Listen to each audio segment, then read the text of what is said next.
The stars burned cold above the ruined cities of Earth. Smoke rose from 1,000 broken places. Buildings that once touched the sky now lay in pieces across the ground. The Valkyrie Empire had come without warning. Their ships had blocked out the sun for 3 days. Their weapons had turned mountains into dust. Every major city on every continent had felt their fire. The galactic news channels called it a mercy killing. They said humans were finished. They said Earth was done. Admiral Kethran stood on the bridge of his flagship, the Eternal Dominion. He watched the blue planet below with cold satisfaction. His 4 eyes blinked slowly as damage reports scrolled across his display screens. 70% of human military forces destroyed. 90% of their orbital defense platforms gone. Their governments had scattered like frightened animals. The conquest had taken less than 1 standard rotation. "Send the message to the High Council," Kethran ordered. His voice was deep and carried the weight of 100 conquered worlds. "Tell them Earth has fallen. Another primitive species has learned its place in the galaxy." His communications officer, a young Valkyrie with fresh battle markings, moved to obey. But before the message could be sent, something strange appeared on the sensors. A signal, a human signal, broadcasting on all frequencies. "Admiral," the sensor officer called out, confusion clear in his voice. "The humans are talking." Kethran turned slowly. "What do they say?" The officer listened for a moment. Then his face changed. Something like worry crossed his features. They say thank you for the warm-up. They say the real fight starts now, deep beneath the Rocky Mountains, in a bunker that had been built during Earth's ancient Cold Wars. General Sarah Chen stood before a wall of screens. Her uniform was torn. Blood from a shallow wound marked her forehead. But her eyes burned with a fire that no orbital strike could put out. Around her stood the remaining leaders of Earth's United Military Command. They were tired. They were hurt. But not one of them was ready to surrender. "Status report," Chun demanded. Colonel Marcus Webb stepped forward. His dark skin was covered in dust, but his voice was steady and strong. "The Valkyrie destroyed our visible forces, ma'am. But they missed everything we hid. Project Iron Veil is fully operational. We have 47 stealth carriers hidden in deep ocean trenches. 200 fighter squadrons are scattered across underground bases on 6 continents. And the Luna Cannon," he allowed himself a small smile. "They never even knew it existed." General Chun nodded slowly. For 50 years, Earth had prepared for this day. Not because they knew the Valkyrie were coming, but because humans had always understood one simple truth. The universe was dangerous. And the only way to survive in a dangerous universe was to be more dangerous than everything else. "What about civilian casualties?" she asked. "High," Webb admitted. His voice became heavy, very high. "But the bunker networks held. We saved more than we lost." Chun closed her eyes for a moment. Every death was a weight on her soul. Every destroyed home was a promise she would keep. The Valkyrie thought they had won. They thought Earth was just another weak world to add to their empire. They were about to learn how wrong they were. "Begin phase 2, she ordered. "Show them what humans do when they're pushed to the edge." Admiral Kethran was enjoying a victory drink when his ship shook violently. Alarms screamed across every deck. Officers scrambled for their stations. Through the viewport, he saw something impossible. One of his battlecruisers was breaking apart. Fire poured from its sides as it fell toward Earth's atmosphere. "What is happening?" he roared. "Unknown weapon signature." The tactical officer shouted. "It came from the planet's moon.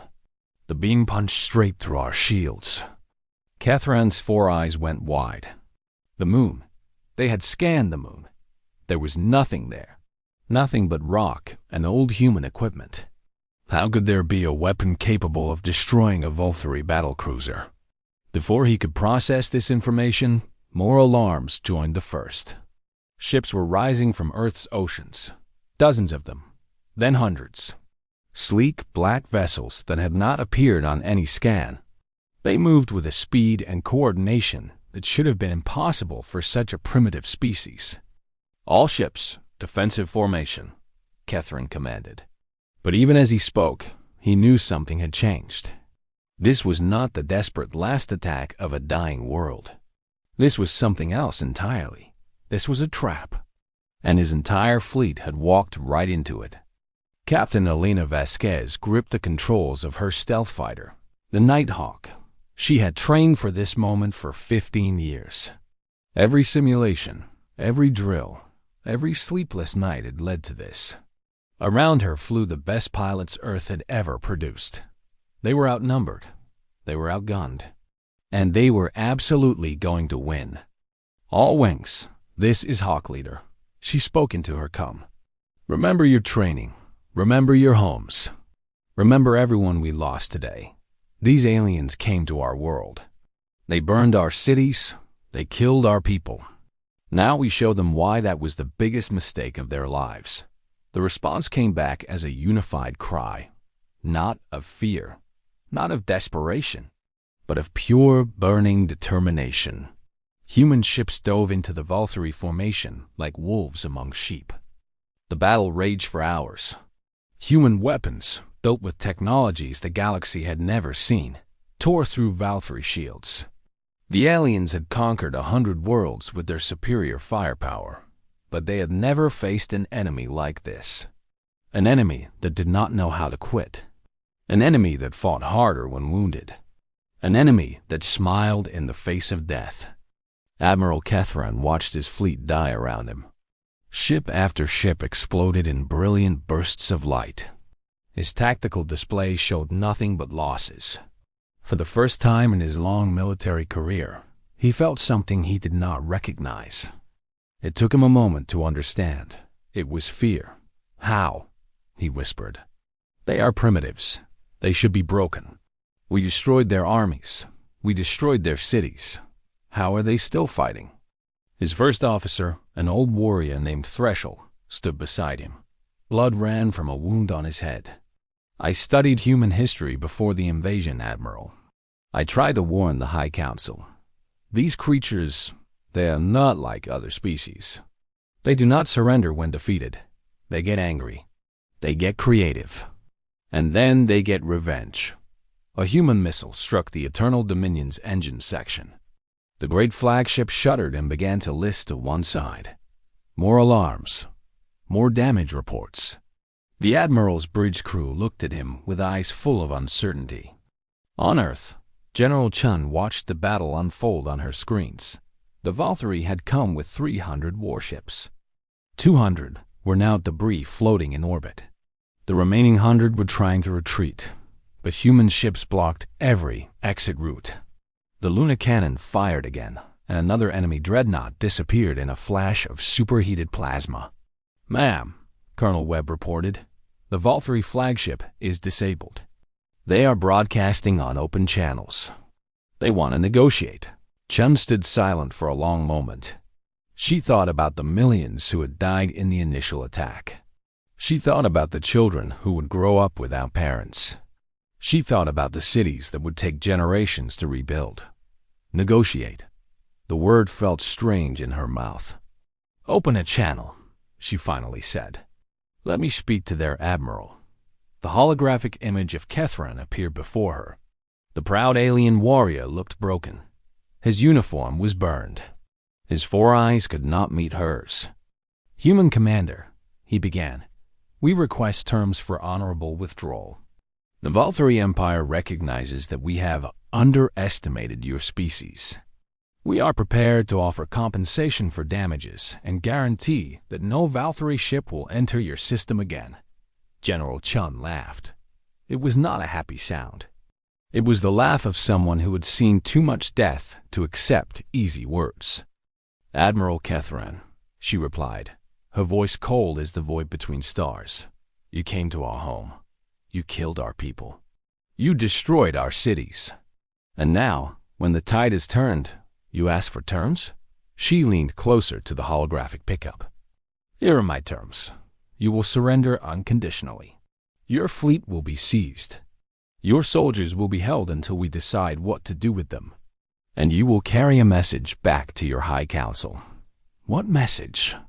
Catherine asked, his voice barely above a whisper. "Tell them that Earth is not finished. Tell them that we are just getting started. Tell them that for every drop of human blood they spilled today, we will take payment in kind. Not through genocide. We are not monsters like you. But we will come for your empire. We will free every world you have conquered. We will tear down everything you have built. And we will not stop until the galaxy knows that humanity is not to be touched." The Admiral stared at her through the hologram. He saw something in her eyes that made his ancient hearts beat faster with fear.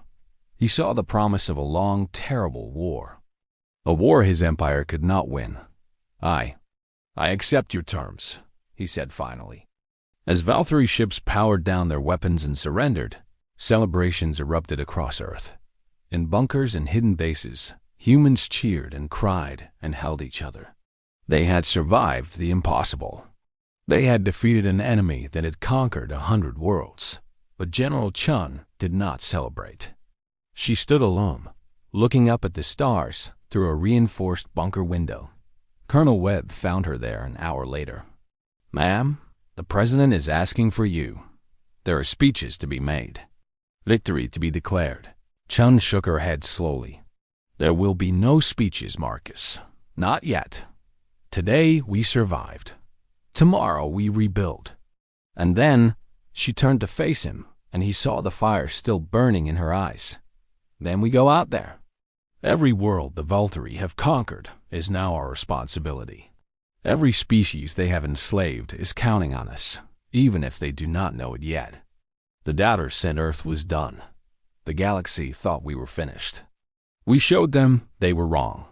Now we show them what humanity can really do." She walked toward the door, her steps steady and sure. Behind her, through the bunker window, the first rays of a new dawn touched the scarred surface of Earth. The planet was broken. The cities were in ruins. Millions were dead. But humanity was still standing. And in the great game of galactic politics, that was the only thing that mattered. Earth was not just surviving. Earth was ready to rise. And nothing in the universe was going to stop them.